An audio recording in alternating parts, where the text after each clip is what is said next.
guard issue. Marine, they love them. So junior project flat. While the left is the cup Marine Corps. Forced or banned without commentary came Marines and the two about from the war. I didn't believe star. They read in 4 wards of these Marines. Washington. Most of the to the cusp this.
Dunford will personally review these and you will receive what has been described as an appropriate Marine Corps response.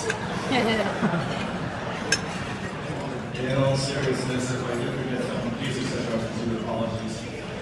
And kindly hold your applause until the end of this lesson. With us this evening, Lieutenant General John Davis, Major General Lariviere, Sergeant Major of the Marine Corps, Sergeant Major Ron Green, the 34th Commandant of the Marine Corps, Retired General James Conway, Lieutenant General Frank DeLuca, Lieutenant General Fred McCorkle, Lieutenant General Robert Milstead, Rush and Catherine Limbaugh, radio personality, of course, foundation board member, and graciously, among millions of other things, and I do mean millions, donated Just do a messy announcement. She was so excited. Mr. Roger Ailes, Chairman of Fox Television Station Group and President of Fox News. Mr. Jason Wallace, Chairman of the Wallace Foundation. Diego Rodriguez, Assistant Director in Charge, the FBI New York. Robert Sika, Special Agent in Charge, United States Secret Service New York. Carl Agnelli, Special Agent in Charge, United States Secret Service Newark office. George Venizelos, former Assistant Director in Charge, former FBI. Commissioner Bill Bratton, NYPD. Former Commissioner Rick Kelly, NYPD.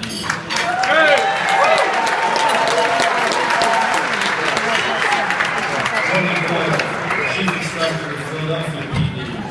Superintendent of the Port Authority Police Department, Mike Fedorka. And last but certainly not least, 1963 Heisman Trophy winner, member of the NFL Hall of Fame, Mr. Roger Staubach.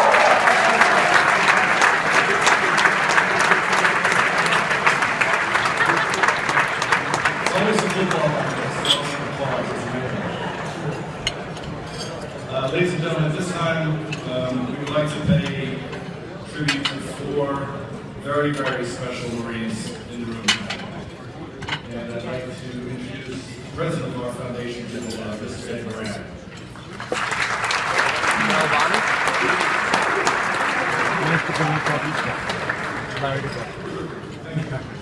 Before I start, I just want to take this opportunity to thank everybody for being here.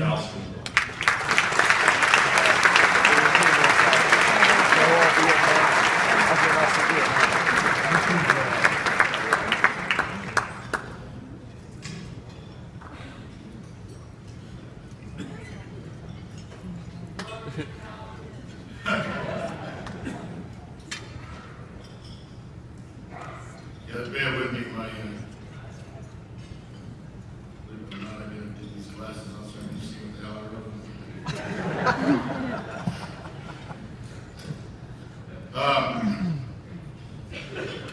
I think Eddie talked well about what we do. We're a bunch of volunteers, mainly from Vietnam, but Pete House from Korea who couldn't be here tonight because Rosemary is very, very ill.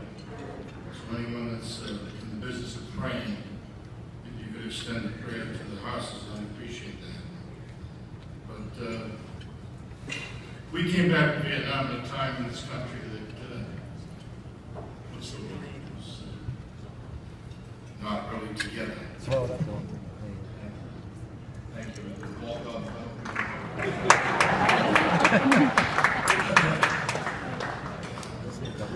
And our recipient beginning back in 1995, and I think I've known him actually way before that, it's through his wise leadership and generosity, along with his fantastic wife, Lynn, who we could have another award for her,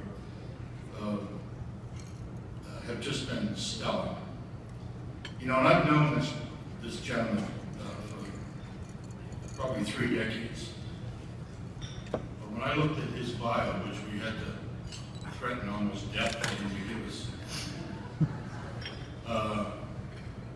I'll tell you, that just knocked me out. And it was incredible. You know, how do I stand up here and define Superman?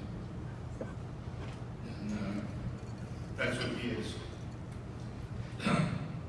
Son of a wing commander with the Royal Air Force, came to America in a small fishing boat. This is a movie, any movie people in there, just Roger movie people. This could be a movie. Comes to America in a small fishing boat with other children.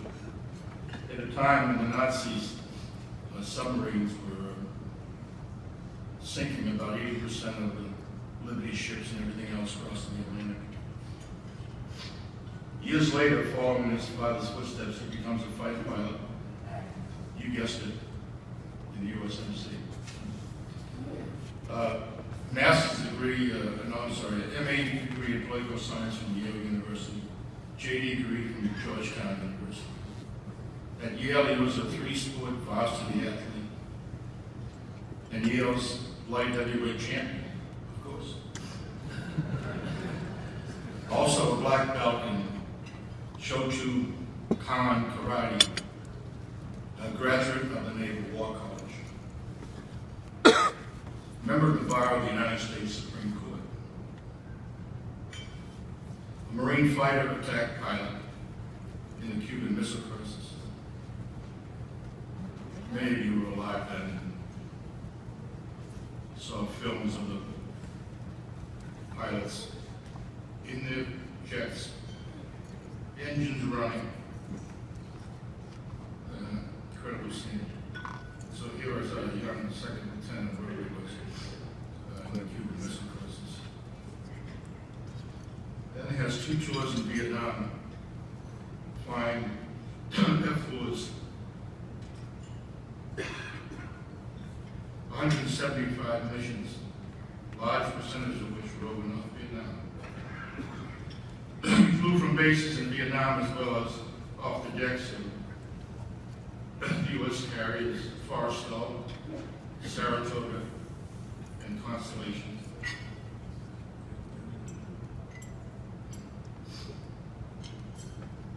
On one mission with his F-4 in flames, he crashed into a rice paddy in South Vietnam, I think.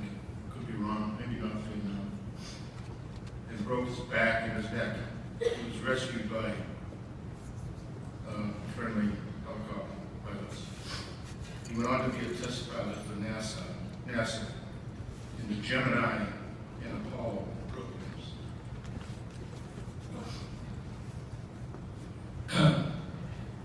He left the Marine Corps as one of the youngest colonels ever, a recipient of the Distinguished Flying Cross, Legion of Merit, Navy Marine Corps Medal for Heroism, Air Medals with Silver Star and Combat V, Vietnamese Cross of Gallantry. After active duty, he worked for Gerald Ford in Congress. He's the Vice President and General Counsel of the Asian Society of New York. President and CEO of Polaris Arts, producing films. Worked as an actor under a stage name. Is there anything this guy is Worked as an actor under a stage name and was executive director at a time of the New York Repertory Theater Company. That's not real. He's an Episcopal Eucharist minister. This is not a joke, ladies and gentlemen. I just summarized for you not even half of his bio. I just get down on my knees when I see this guy. But he's the real deal. He's a man for all seasons. And I proudly ask him to come to the stage. Ladies and gentlemen, will you please applaud for our Superman, his wonderful wife, Lynn, his son is here tonight, David. Ladies and gentlemen, the recipient of the Senator Dallas Award, a man of all seasons that we greatly love. Come on up here, please. Colonel.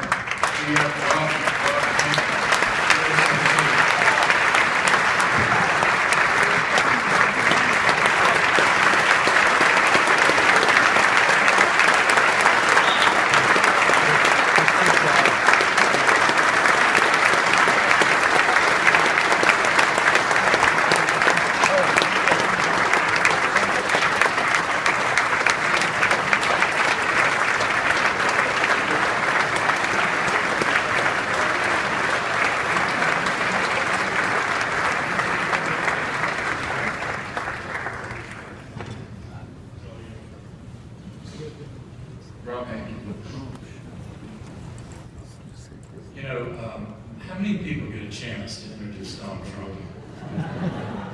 He needs no introduction. So I called Donald and said, they're asking me to do this, would you like me to do it? And he said, absolutely. So I said, what do you say about Donald? And I said, I'll tell stories about Donald. And I called him and said, I'd like to come over and talk to you and talk to your kids. He said, you don't need to do that. I'll just send you over a few pages about what I've done. 10 pages later, he did do that, and a lot of it was about what he's built. But I want to tell you stories about Donald Trump. His ability to remember things, his ability to say what's on his mind, and I think he says oftentimes what we wish we would say. He is a patriot. He loves this country.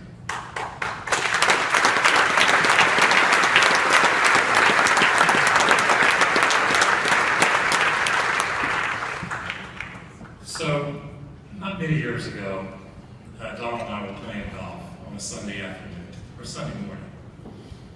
And I said to Donald, I'll not be able to have lunch with you. There's a young man who works at Morgan Stanley who's really unhappy, his wife's unhappy. And she wants him to quit. And Christy and I have invited him up to our home in Rye, New York. just to talk to him and spend time with him. So Donald said, look, you got to tell him that he can't be held back, that he has to go for what he believes in, and she has to get on board, or maybe he should move on. So I didn't tell him that. But a while back, after that, I received this book, The Art of the Comeback. Now, how he could remember this is word for word, basically what I said to him. I want to read it to you. I recently played golf with one of the most brilliant men on Wall Street, the head of Morgan Stanley, John Mack. I had to get that in. John is a good friend of mine who's married to a fabulous woman. Christy is totally supportive of the long and hard hours he works. John was telling me that after our game, he was going to see one of his men. This particular man had the potential to be a star at Morgan Stanley, but he was having tremendous difficulty with his wife. She always complained that he was working too hard, too long, and wasn't devoting enough time or energy to her. Without any discussion, I looked at John and said, tell the man to lose a wife. There is no hope for that marriage. Tell him if he stays, he's going to do a lousy job. I love Donald Trump. So as I went through the 10 pages, and Jim, you're right, it must be something that makes your nose run up, or what it is.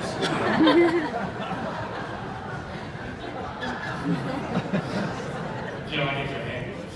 I had to use it for the issues here. So I started going through, do you want to know that Donald Trump went to Wharton School, graduated in 84? No, you don't want to know that. But what you should know, and I'm going to make some serious, well, not so serious comments. He's co-chairman of New York Vietnam Veterans Memorial Fund.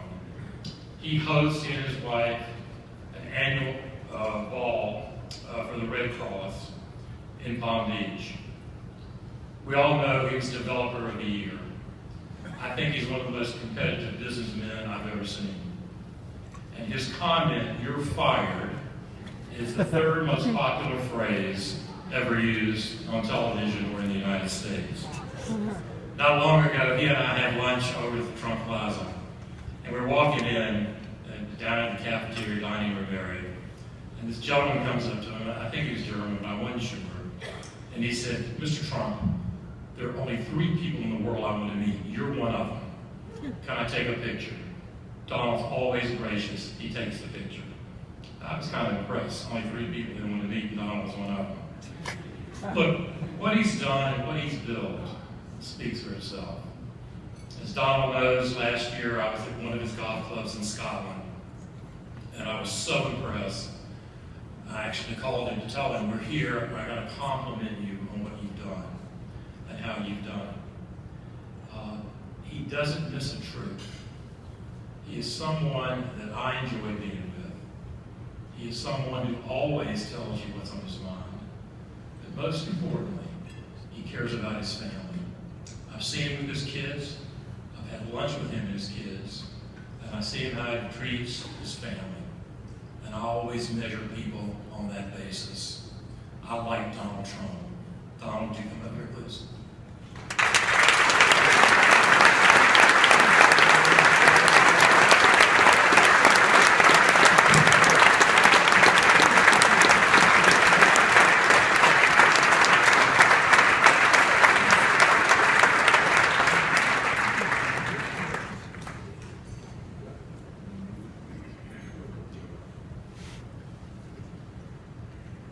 You guys stop for 1 second, Donald. I got one more story they have to hear.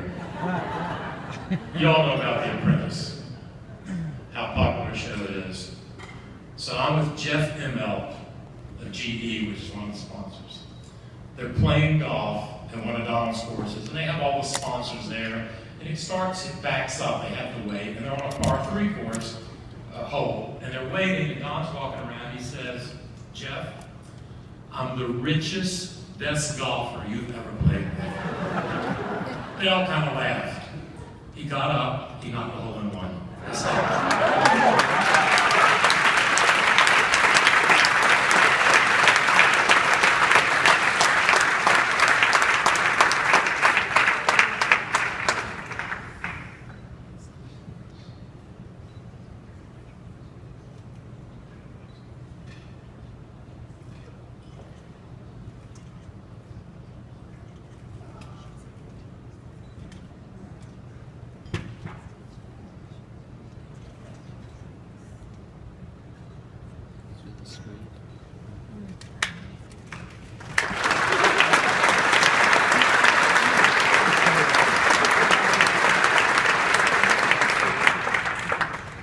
Well, thank you, Jim, and thank you, John. And General, you have a lot more courage than I do. I have financial courage, but this is the real deal.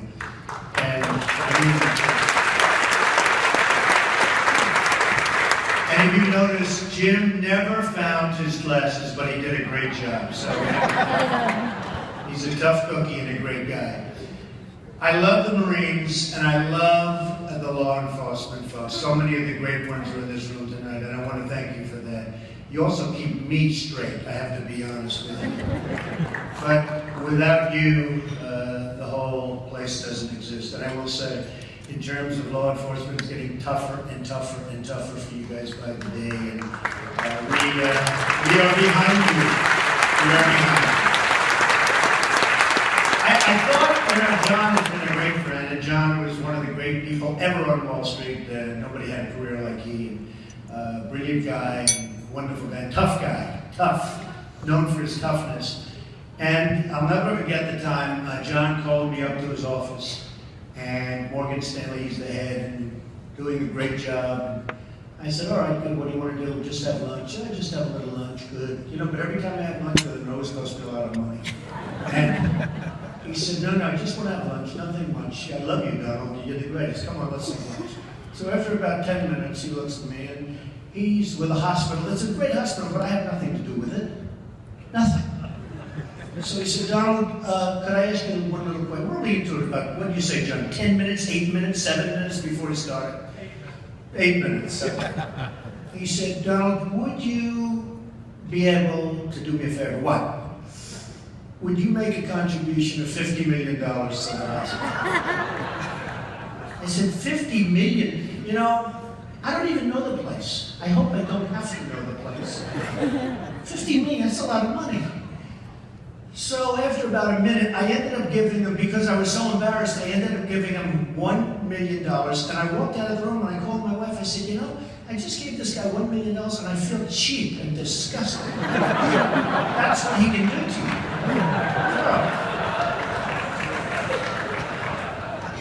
Now, as far as Jim is concerned, I've been a friend of Jim Carlson for so long. And, you know, he delayed something very important. He's doing some work on himself. He's got a little thing going and he's going to be fine. But he delayed that for a little while because he wanted to be here tonight. And that's really something to me. Really something to me. And I asked John and I asked Jim and Gary, who, by the way, is my general manager and the boss at Trump Soho, and he does a great job. Great job. What a job. We have another legend in the room, by the way, Roger Ailes. There's nobody like Roger. Stand up, Roger. Fox, the greatest. Maybe the greatest, and by the way, I mean, maybe the greatest in the history of television. That's it. There's like 2 or 3 pretty good guys. But Roger's just an amazing guy. It's great that he's here. But when it comes to Jim, I said, what do you think it would take to make this the all-time successful dinner? Is it like the best? Well, we're a little short. I don't think they are short, by the way. But between John and Jim, I had no chance. So I knew the answer was going to be we're a little bit short. So I said, what would it take? They said, maybe $100,000. I said, 100, okay, that's all right. I found out it was 10. We were short 10. They told me 100. But I already agreed, so I'm going to give 100,000 just so we really make it a big success, okay? So now we have our all-time most successful dinner tonight, and I'm happy. I want to thank my wife, Melania. She's been such a tremendous supporter. And she's right there. She's got a little loud in judges tonight, but she's doing awfully well. She wouldn't have missed it. So, we have a country that's got serious problems. In a position where, for whatever reason, we don't have those great victories anymore. We used to have them. We don't have them. When was the last time you saw us have a phenomenal, wonderful, even a little victory against China in trade negotiations, or Japan, or Mexico, or have some wonderful military skirmish where the generals that we have are the best, where they knock the hell out of the enemy because they were allowed to, and they want to. We don't seem to have that anymore, but I will only say this. Our time is coming, and I promise you, this country will be great again, and it's going to happen soon. Thank you. Thank you very much. Thank you. Thank you.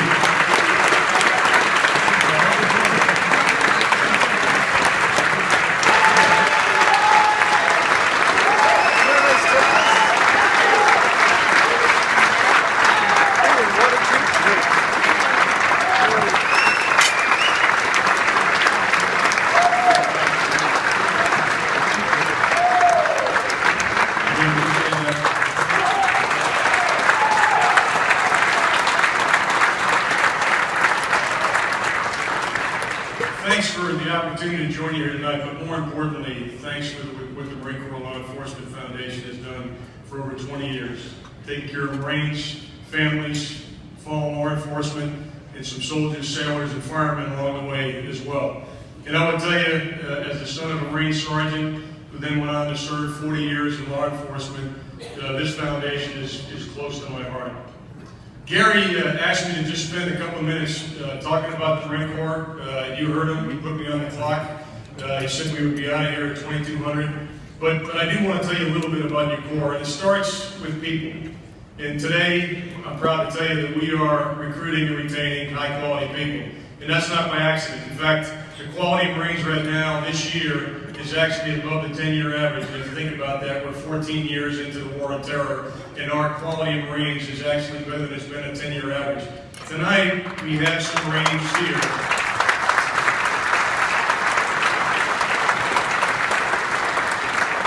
Tonight, we have some Marines here from the 1st Marine Corps District, many of them recruiters. And Marines, stand up, because that's why we have the Corps we have.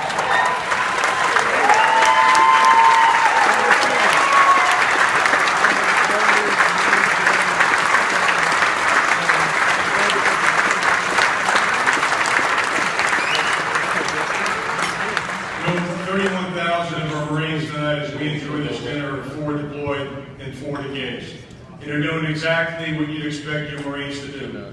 2 Marine Air Ground Task Forces in the Middle East, many of them participating in the fight against ISIL. We've got a Marine Air Ground Task Force that's based in Rome, Spain. Their responsibilities include protecting high-risk embassies in Africa, as well as conducting crisis response in Europe. We've got 22,500 Marines west of the international date line in the Pacific, assuring our allies and deterring our potential adversaries. And we're soon to send another task force down to South America to support General John Kelly, a Marine.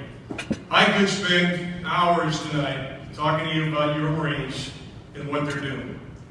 We don't have time to do that, and I thought what I'd do is just introduce you to one United States Marine who, from my perspective, will tell you all you need to know about the state of your Marine Corps. I'd like to introduce you to Andrew Seif. Andrew's from Michigan. He came from a great family, one of 4 children. He had 2 sisters and a brother. Very active in his church, conducted a number of missions while he was part of that church. He was a Boy Scout. He's also a great athlete. He played rugby, played football, played baseball, an avid fisherman. And by all accounts, Andrew was a great son, a great brother, and a great friend. In 2007, just after his 18th birthday and graduation from high school, he enlisted in the United States Marine Corps. In 2010, he married his sweetheart, Dawn. And in 2012, he made his second combat deployment to Afghanistan. During that deployment, his team was tasked to go after an IED emplacer, one of the most expert IED emplacers in Western Afghanistan. And as the team entered the compound where that IED emplacer was supposed to be, they took heavy fire. And one of Sergeant Seif's fellow Marines was hit several times. Sergeant Seif exposed himself to a tremendous amount of enemy fire, went over there and provided first aid to that Marine, and then he went and single-handedly cleared that compound before coming out and making sure his fellow Marine was evacuated. In 2013, Andrew was the USO Marine of the Year. And for his actions back in 2012, he was also written up for the Silver Star. And just this past March, the 3rd of March, Andrew down at Camp Reserve, North Carolina, received that Silver Star. His wife Dawn was there. It was a great day for the family. She was pregnant. His family came down from Michigan to witness the event. And let me just share with you what Andrew said after he received the Silver Star. He said to his fellow Marines, he said, Marines, the only thing I want to tell you is don't forget the families of the fallen. Make sure they know they're forever part of our family. That was on the 3rd of March. On the 10th of March, Andrew was participating in a training event down in Florida with the Marine Special Operations Command. He was in a helicopter that crashed. We lost 7 Marines and 4 soldiers in that event just 7 days after he received the Silver Star.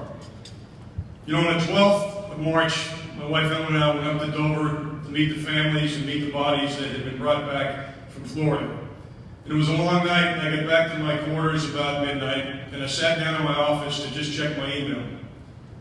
The first email in the queue was from Jim Kallstrom. It said, General, just want to let you know the Foundation's here for your Marines. If they need anything, as they're moving around for memorial services or family members that try to get together, you let me know. And then this past week, the Foundation provided $300,000 for the 8 children.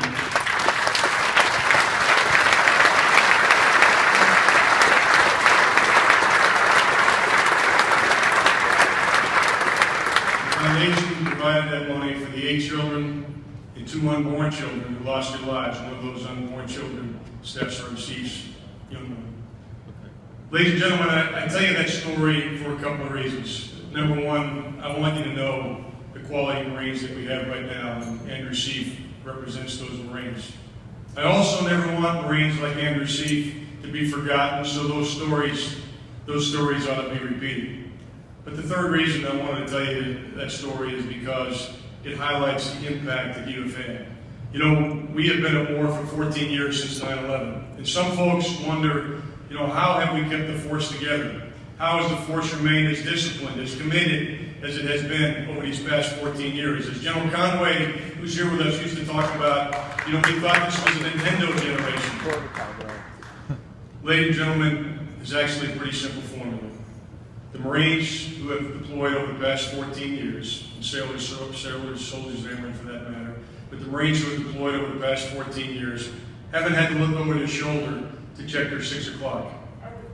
They knew if they were wounded, we'd get them off the battlefield within an hour, and they'd get first-class medical care. When they came home, they'd get the best we could provide for rehabilitation.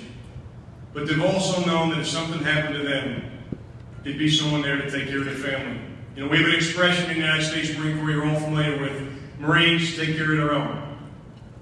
There's no organization out there that better embodies Marines take care of their own than Marine Corps Law Enforcement Foundation. And I can promise you tonight, I can make a commitment to you tonight, that with your continued support, your United States Marines will continue to make you proud. Ladies and gentlemen, once again, it's been an absolute honor to join you here tonight. Thank you for what you have done. Thank you for what you will continue to do. God bless you all, and Semper Fidelis.